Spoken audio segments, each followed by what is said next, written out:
बिस्मिल्लाहिर्रहमानिर्रहीम। अस्सलामुअलैकुम। Travel system YouTube channel में खुश आमदीद। मैं राहिल इकबाल आपको वेलकम करता हूं। इस वीडियो में हम बात करेंगे, अगर आप सऊदी अरब फैमिली विज़िट वीज़े पर जा रहे हैं तो क्या छोटे बच्चों को बायोमेट्रिक के लिए जैरीज़ ऑफिस में साथ ले जाना होगा या नहीं ले जाना होगा, इस पर हम बात करेंगे। देखिए, बहुत से लोग सऊदी अरब में मुकीम होते हैं, वर्क वीज़े पे काम कर रहे होते हैं, तो अक्सर वो अपने बीवी बच्चों को, अपने माँ बाप को, अपने बहन भाइयों को, अपने सास और ससुर को फैमिली विज़िट वीज़े पर स्पॉन्सर करते हैं। तो फैमिली में अक्सर छोटे बच्चे होते हैं। तो आप ये भी जानते हैं कि जब सऊदी अरब से वीज़ा प्रोसेस हो जाता है, वीज़ा निकल आता है, तो पाकिस्तान में आपको जैरीज़ के ऑफ़िस जाना होता है, जहाँ से आपका वीज़ा स्टैम्प होता है। वो आपके डॉक्यूमेंट्स लेके रख लेते हैं, आपकी बायोमेट्रिक होती है, आपकी मेडिकल इंश्योरेंस होती है, और फिर आपके पासपोर्ट को एम्बेसी में भेज दिया जाता है वीज़ा स्टैंपिंग के लिए।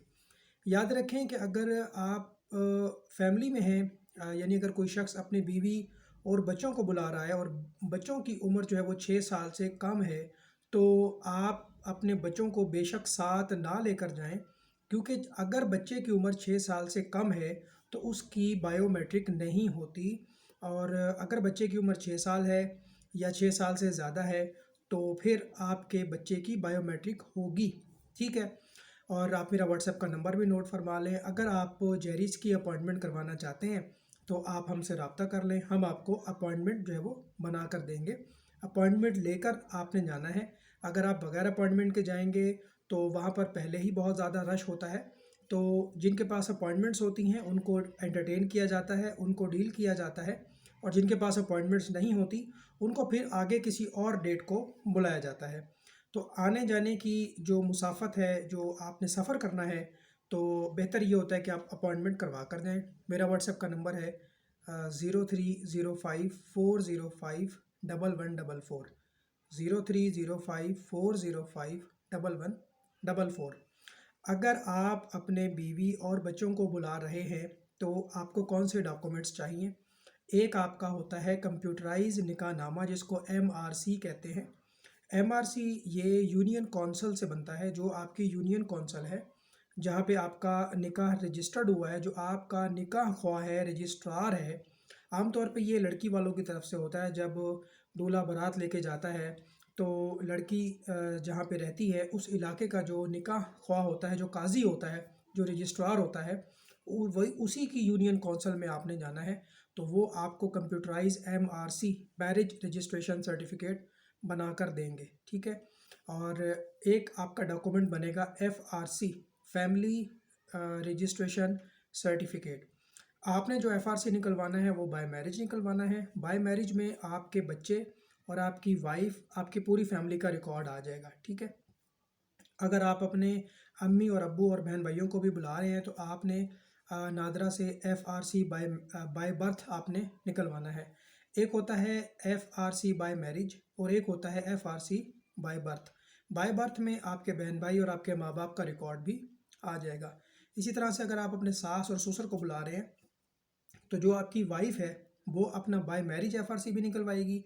बाय मैरिज में उसका ताल्लुक आपके साथ और अपने बच्चों के साथ होगा। और एक FRC वो बाय बर्थ निकलवाएगी आपकी वाइफ, क्योंकि आप अपने सास और ससुर को बुला रहे हैं। तो आपकी वाइफ जब FRC निकलवाएगी बाय बर्थ, उसके अंदर उसके बहन भाई और माँ बाप का रिकॉर्ड भी आ जाएगा। जो छोटे बच्चे होते हैं उनका बर्थ सर्टिफिकेट और बे फॉर्म भी आपने बनवाना है। बर्थ सर्टिफिकेट यूनियन कौंसिल से बनता है और बे फॉर्म जो है वो नादरा से बनता है।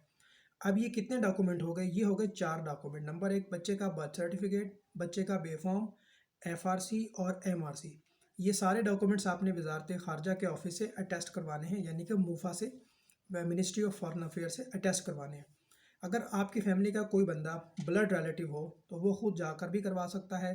कराची, लाहौर, इस्लामाबाद में इनके ऑफिस मौजूद हैं। और अगर आप खुद नहीं जा सकते तो आप TCS कोरियर सर्विस इस्तेमाल कर सकते हैं। वो आपके डॉक्यूमेंट्स को मूफा करवा कर आपको दे देंगे 10 से 15 दिन में। ठीक है।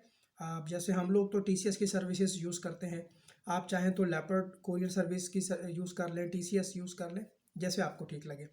तो अगर आप अपॉइंटमेंट लेना चाहते हैं तो आप हमसे रब्ता कर लें, याद रखें कि अगर आप अपॉइंटमेंट के बगैर जाएंगे तो शायद आपकी बारी जो है फिर किसी और तारीख में आए। जब भी जाएं नॉर्मल अपॉइंटमेंट लेके जाएं या लाउंज सर्विस में जाएं तो बगैर अपॉइंटमेंट के आप ना जाएं, क्योंकि आप बड़ा लंबा सफ़र करके जाते हैं। वहाँ जाने के बाद फिर ये पता लगता है कि आपको कोई और डेट दी जा रही है, तो वहाँ पर फिर आपको रहना खाने पीने का मसला बच्चों के साथ, तो ये बड़े मामलात होते हैं। अच्छा, अगर आपके पास कंप्यूटर है तो घर में आप बगैर किसी ट्रैवल एजेंट की हेल्प के आपने ख़ुद जो है वो जेरीज़ की वेबसाइट पे जाना है और अपने लिए अपॉइंटमेंट आपने बुक कर लेनी है। तो याद रखें कि अपॉइंटमेंट बाज़ औक़ात आपको फ़ौरन जल्दी की अपॉइंटमेंट नहीं मिलती। अगर आप कल की अपॉइंटमेंट लेना चाह रहे हैं या परसों की अपॉइंटमेंट लेना चाह रहे हैं तो हो सकता है कि आपको अनकरीब की अपॉइंटमेंट ना मिले। उसमें ये होता है कि लोगों ने पहले से अपॉइंटमेंट्स बुक की होती हैं, आपको हफ्ते बाद की या 10 दिन बाद की अपॉइंटमेंट मिले तो वही आपने लेनी है। और जैसा कि मैंने आपको बता दिया कि लाहौर, इस्लामाबाद, कराची, पेशावर और कोयटा, इस बात से कोई फ़र्क नहीं पड़ता कि आपका वीज़ा जो निकालने वाले ने, जो स्पॉन्सर ने वीज़ा निकाला है, उसने इस्लामाबाद मुंतखब किया है या कराची मुंतखब किया है। वो बेसिकली आपके पासपोर्ट की सबमिशन वहाँ पे होती है, कराची में होती है, इस्लामाबाद में होती है। बाकी बायोमेट्रिक के लिए आप लाहौर भी जा सकते हैं, आप कोयटा भी जा सकते हैं, कराची भी जा सकते हैं, इस्लामाबाद भी जा सकते हैं, पेशावर भी जा सकते हैं। इसका कोई इशू नहीं है। जो सऊदी अरब में आपका वीज़ा निकालता है उसको स्पॉन्सर कहते हैं। स्पॉन्सर के 4 डॉक्यूमेंट ज़रूरी होते हैं। नंबर 1 स्पॉन्सर का अकामा, नंबर 2 स्पॉन्सर के अपशर का पेपर। जब वो अपने अपशर अकाउंट में लॉगिन करेगा तो वहाँ पे उसके अकामे की सारी इन्फॉर्मेशन आ रही होती है कि अकामे की एक्सपायरी क्या होगी, उसके अकामे का नंबर क्या है, तो वो अपशर पेपर कहते हैं उसको। नंबर 3 पासपोर्ट की कॉपी, और नंबर 4 जो उसने वीज़ा निकाला है आपका, वो आपने जो है वो स्पॉन्सर से मंगवा लेना है।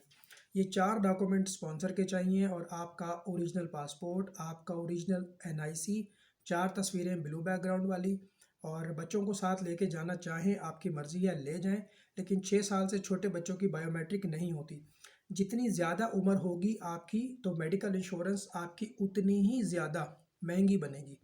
हो सकता है कि आपका टोटल ख़र्चा 45,000 आए, हो सकता है 50,000, ये तकरीबन 75,000 और 80,000 रुपये तक भी रेट जाता है। तो 45,000 से लेके 80,000 रुपये तक वीज़ा स्टैंपिंग के चार्जेस होते हैं एज के हिसाब से। किसी की एज कम है, किसी की ज़्यादा है, तो उस हिसाब से ये होता है। जब आपका वीज़ा निकल आता है तो आप वीज़े को स्टैम्प करवा लें। वीज़ा 1 साल का मल्टीपल भी होता है और सिंगल एंट्री भी होता है। तो अगर आपने अपने बच्चों को ज़्यादा अरसे के लिए रखना है तो आप 1 साल का मल्टीपल वीज़ा निकलवा लें। अगर आपने शॉर्ट पीरियड के लिए रखना है तो फिर आप अपने बच्चों का सिंगल एंट्री वीज़ा निकलवा लें। 3 महीने के बाद ये एक्सटेंड हो जाता है 1 साल का मल्टीपल वीज़ा, तो अपने बच्चों को आप 6 महीने रख सकते हैं, उसके बाद आपको इन आउट करवाना होगा। तो ये कुछ इन्फॉर्मेशन थी जो मैंने आपके साथ शेयर की है। और ये जो अपॉइंटमेंट हम बना के देते हैं ये एक पेड सर्विस है और इसमें थोड़े से हमारे सर्विस चार्जेस जो है वो शामिल हैं। ये कोई जैरीज़ की फ़ीस नहीं है, ये बेसिकली हमारी असिस्टेंस फ़ीस है, हम आपको सर्विस दे रहे हैं। हालांकि अगर आप पढ़े लिखे हैं तो आप बगैर किसी एजेंट के ख़ुद भी अपनी अपॉइंटमेंट बना सकते हैं। तो जब भी आप जाएं अपॉइंटमेंट के साथ जाएं। अगर कोई ऐसी बच्ची आपके साथ जा रही है आपकी फ़ैमिली में जो कि 18 साल से बड़ी है और गैर शादीशुदा है, तो उसका आपने अनमैरिड सर्टिफिकेट भी लेना है। अनमैरिड सर्टिफिकेट ये भी यूनियन कौंसिल से मिलेगा।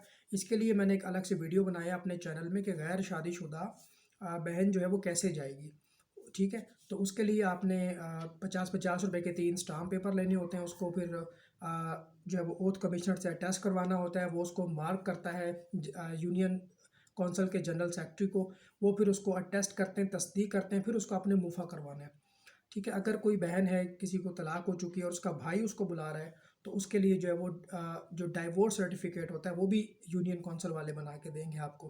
तो ये एडिशनल डॉक्यूमेंट्स होते हैं। डॉक्यूमेंट्स आप अपने पूरे कर लें। अपना ख्याल रखें, वीडियो को लाइक करके शेयर कर दें। अल्लाह हाफिज़।